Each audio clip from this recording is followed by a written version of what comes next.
Muraho neza nshuti bakunzi ba Comeka TV. Uyu munsi tugiye kubana mu isesengura ryo kuri uyu munota, aho muri sikirini yawe uri kuhabona igitoki gihetswe n'abantu bagera kuri 30, kandi mu minsi yasize niho mwabonye ikijumba nacyo gihetswe n'abantu barenze 30. Ese ibi ni ibiki biri kubera mu gihugu cyacu? Ni ibiki biri kubera mu gihugu cy'u Rwanda? Ku bushakashatsi nakoze ndetse no ku makuru yizewe, naje gucukumbura nshaka ibi bintu biri kubera ku mbuga nkoranyambaga zitandukanye, harimo nka Instagram ndetse na Facebook. Nibwo naje kubona igisubizo kirambye, aho muri iyi minsi hagaragaye ikijumba bavuga ko gipimura ibiro 500 ku mbuga nkoranyambaga, kandi bavuga ko cyabonetse mu Rwanda mu karere ka Musanze. Abenshi mu banyarwanda baratunguye cyane, aho baje batera muri komenti bavuga ngo ibi ntabwo bibaho cyane. Nawe niba ukoresha imbuga nkoranyambaga, iyo foto yaba yarakugezeho niba ntibeshe.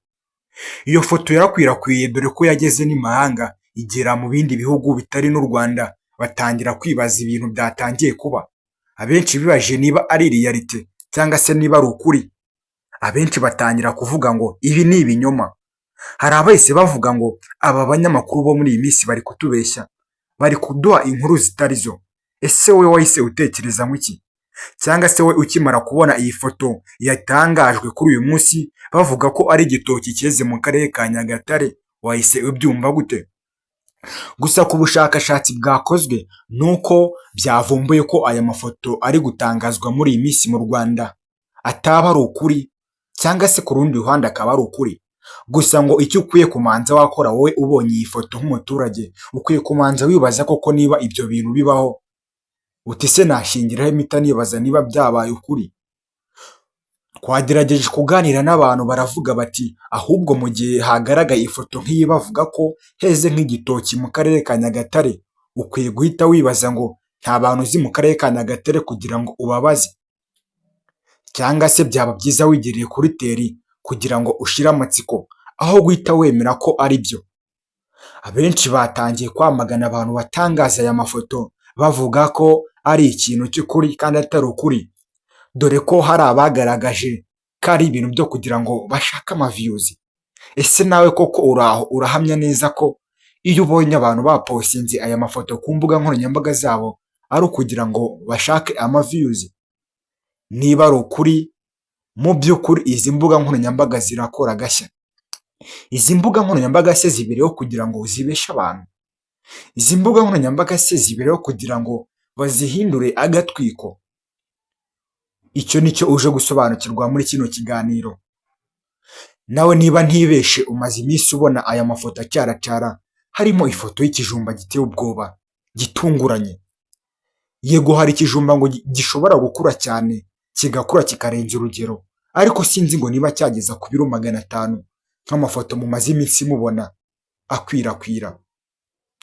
Gusa ikintu kiriho nuko iyo hagaragaye ifoto nk'iyo, usanga hahise habaho inkuru yo kuvuga ngo ni realite cyangwa se iyi foto ni iy'ukuri.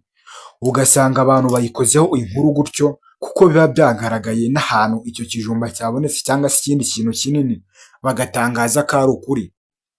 Gusa si bivugwaho rumwe n'abantu benshi, kuko abenshi ntibabyemera, aho gusanga bari kubihakanyiriza muri komenti. Dore ko hari abavuga ngo mu Rwanda hari amanyanga, si no mu Rwanda gusa kandi n'imahanga, kuko aya mafoto mbere na mbere tutaretse no mu Rwanda byaje kugaragara ko aboneka ahantu hatandukanye ndetse n'imahanga, dore ko mu bihugu bitandukanye by'abaturanyi harimo nk'igihugu cya Congo, igihugu cya Uganda, Kenya ndetse na Tanzania. Aho hose iyo ugezeyo ukaganira n'abantu ndetse n'abaturage baho, bakubwira ko aya mafoto atari bwo bwa mbere bayabona, ahubwo kubo ari ibintu bamenyereye mu gihugu cyabo. Bavuga ko imbuga nkoranyambaga zitandukanye harimo nka Facebook, Instagram ndetse n'izindi zose arizo zikwirakwiza ibi bintu, aho basobanuye ko ushobora gusanga nko mu gitondo umuntu yifashe akavuga ngo njyewe ngiye gukuritinga ifoto ishamaje ishobora kuzatera abantu ubwoba. Abandi bakavuga bati niba ari igitoki cyagaragaye cy'ibiro 500, bati hari ukuntu igitoki gishobora kwera gifite ibiro bigira wenda mu ijana cyangwa muri 200, aho wenda birashoboka cyane bitewe n'uburyo ki cyakuze ndetse n'uburyo bagihinze, ariko bati biragoye cyane ko igitoki bagiheka ari abantu barenze 30. Abandi bati nanone ku kijumba cyagaragaye biragoye ko ikijumba cyahekwa n'abantu barenga 30 kandi kigapimura ibiro 500. Bati se koko ibyo bintu byaba ari ukuri? Abenshi baracyari mu rujijo bibaza niba ibintu bari kubona ku mbuga nkoranyambaga ari ukuri. Gusa twagerageje gukora ubushakashatsi bwimbitse kuri ibi bintu biri kugaragara ku mbuga nkoranyambaga muri iyi minsi, dusanga harimo no gutera ubwoba abantu.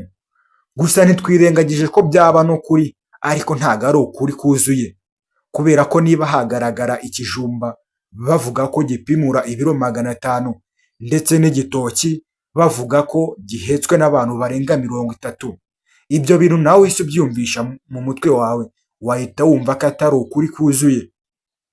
Gusa nanone ikintu bashishikariza abanyarwanda ni ukugira ngo bazaze bemera ikintu bamanje babona ukuri cyangwa se bamanje bumva reality yacyo, bavuga ko nawe ukwiye guhita ubaza abantu bo muri ako karere cyangwa ukahigerera niba wumvishe ari hafi y'iwanyu koko ukareba ibyo bintu, kuko atari ibyo izi mbuga nkoranyambaga ngo ziri gukora agashya haba mu Rwanda ndetse n'imahanga. Nibwo natwe twari twicaye tubona iyi foto iri gucaracara ku mbuga nkoranyambaga zitandukanye bavuga ko ari igitoki cyeze mu karere ka Nyagatare gipimura ibiro birenga 400, kandi kikaba cyagaragaye ko cyari gihetswe n'abantu barenga 30.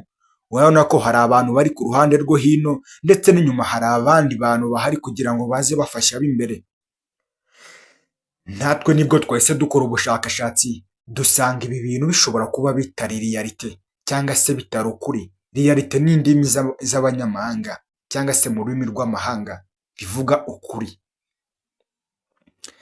Nibwo twagerageje gushaka amakuru yimbitse kuri ibi bintu biri kubera kuri iyi mihanda ndetse no ku mbuga nkoranyambaga zitandukanye. Ese imbuga nkoranyambaga zitandukanye zikoreshwa neza cyangwa zikoreshwa nabi?